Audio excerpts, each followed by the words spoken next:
A star is born, Elon.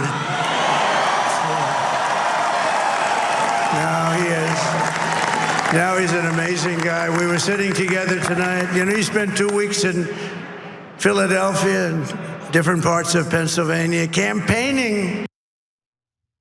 Well, Elon Musk's $130 million contribution to Donald Trump's presidential race seems very likely to pay off as the now president-elect promises to reward Musk for the support by essentially including him in some role in the federal government. Now, there's been some reporting on it. Some of the reporting was spurred by one excerpt in an Axios column titled "Behind the Curtain, the Most Powerful Unelected Man Ever." And in it, the two columnists write that Musk is helping staff the top ranks of the incoming White House and will run an unregulated entity to recommend ways to cut and reorganize government. That sounds great. Okay, they didn't cite anything for that. I was curious, what are they specifically referring to? They talk about, an unregulated entity. What is that entity? I had to do a lot more digging since Axios reports in bullet points, and here's what I found. So Musk is in fact looking to cut regulations specifically to benefit his own businesses, which is the least shocking thing on the planet. In a CNBC piece, they report that Cantor Fitzgerald CEO Howard Lutnick said that he and Musk were co-founders of the envisioned Department of Government Efficiency, and he asked Musk how much he thought could be cut from the federal budget. Musk answered at least $2 trillion, which is more than the federal government's discretionary budget of $1.7 trillion. Now, Musk didn't specify specifically what he sought to cut, but he did complain about specific government agencies for what he feels is their regulatory overreach. And he specifically mentioned the Securities and Exchange Commissions, the Environmental Protection Agency, and the FAA. Now, Musk intends to use this role to do away with the regulations that he finds too burdensome or inconvenient for his businesses. Musk also said during a Tesla earnings call on October 23rd that he intended to use his sway with Trump to establish a federal approval process for autonomous vehicles. Currently, those approval processes happen at the state level. And he complained that there are too many IRS agents. And so of course he did. That's obviously something that annoys him, considering the fact that IRS agents ensure that everyone's paying their fair share in taxes. And so unclear if he is going to target the IRS, but I wouldn't be surprised if he is given a role and free reign to cut, funding to various or cut various jobs within the federal government. And then the final thing I want to just quickly mention is let's go to the last graphic here. CNBC reports that given the executive branch's outsized control over federal regulatory bodies, Musk can look forward to regulators and intelligence agencies winding down some or all of the 19 known ongoing federal investigations and lawsuits against Tesla, SpaceX, and X, formerly known as Twitter. So it seems, based on the reporting that we have so far and based on his public statements, the things that he seems to be targeting are regulations and potential government agencies that are cumbersome or regulatory or inconvenient for his own bottom line and his own businesses. Yeah. So first, Anna, you said it's the least surprising thing. That's true for rational people who've been following this, but the right wing doesn't realize any of this. They think that Elon Musk is just looking out for them.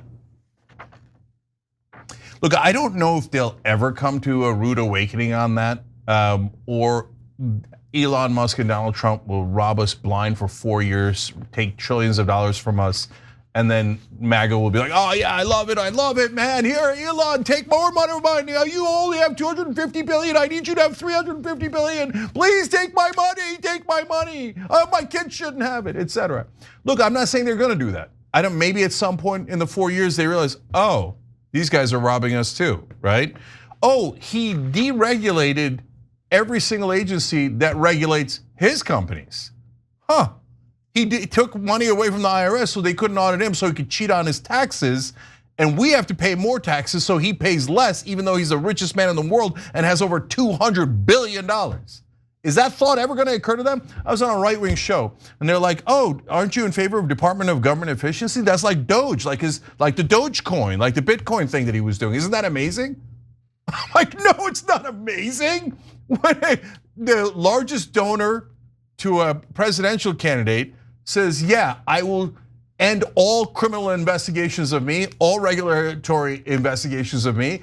I will then defund anyone who could regulate me or any of my incredibly rich friends so they could break any law and rule and regulation that they like.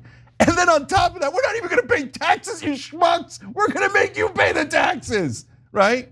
And so are they gonna find that out? Are they ever gonna know that? I don't know. Probably because Tucker Carlson and all the other guys will tell them, oh no, when Elon doesn't pay any taxes, that's good for you. It'll trickle on you at some point. So, okay, this is the Sheldon Adelson model, but to be fair, it's actually originally the Koch brothers model, okay? Yep. Koch brothers, when they were stealing oil from Native American lands, they got caught and they were in serious criminal trouble. And they realized after the 1978 Supreme Court decision had legalized bribery, oh, wait a minute, what if we just try to buy one of the senators or a couple of the senators? And one of the senators they bought was from their home state of Kansas. His name was Bob Dole. And so Bob Dole made that criminal investigation go away for them. And that was the beginning of the era of massive corruption where billionaires would just buy our government.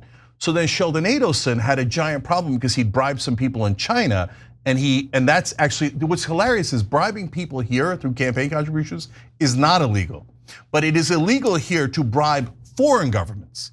So Adelson had apparently done that in China. So he gave Trump $100 million. And when Trump got in, he's like, oh, this thing where you paid a $61 million bribe for a contract that must have been in the billions. Now we're estimating here, and based on the fine that he was sent to pay in China. He made all of that go away for a tiny little $9 million fine for a multi-billion-dollar project. So Sheldon Adelson could have gotten to jail. Instead, tiny little fine takes care of it. And you know where Sheldon Adelson makes most of his money and where most of his businesses are? China.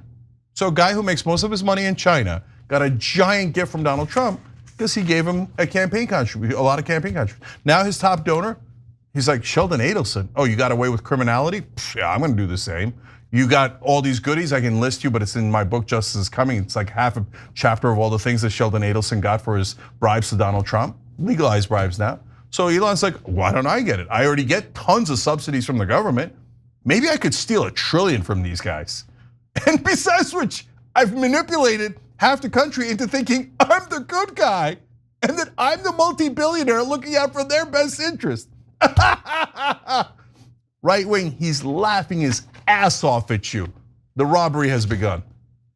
I mean, the robbery's been happening, and this like government corruption just gets worse and worse and worse. And you keep, Sheldon Adelson's dead now, right? But his wife isn't. Miriam Adelson bribed Donald Trump during his presidential campaign to the tune of $90 million. And that money talks. That money will certainly inform his decisions in regard to foreign policy in Israel.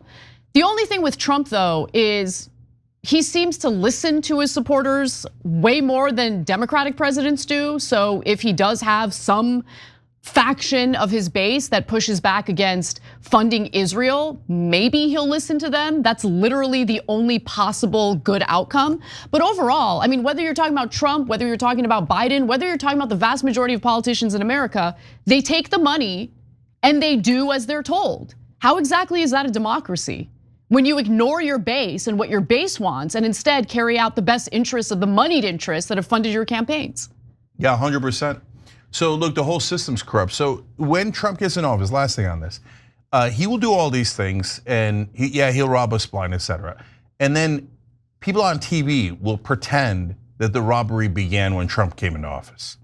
No, the robbery's been going on since 1978 when the Supreme Court and activist judges on the Supreme Court legalized bribery. The minute they said you can give unlimited campaign contributions, we were toast. The Democrats have been allowing this the entire time. The Republicans have been allowing this the entire time. Why do you think the Democrats were willing to lose Michigan and the entire election and fund Israel's war and genocide anyway? because they are 100% controlled by the donors. But if you think Trump isn't, well, that's hilarious. And look, last thing on this, Anna. There's only, as Anna pointed out, there's only 1.7 trillion in all discretionary spending. So the most you could possibly cut, if you cut the entire federal government, including defense, is 1.7 trillion. And Elon's like, oh, I'm going to cut 2 trillion. Does anybody care about facts anymore? Or we're just in a fact-free world where everybody makes up something and then gets their cheerleaders to rush out there and go, yay, yay, Elon, Donald Trump, woohoo, okay? We expect better of our politicians. We demand better. We do accountability here. And the Democrats get super pissed at us when we do accountability with Democrats.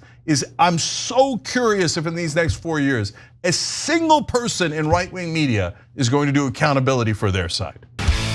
If you enjoyed this video, that's because of our members. They make us independent, they make us strong, and they make us honest. Become a member today by hitting the join button below.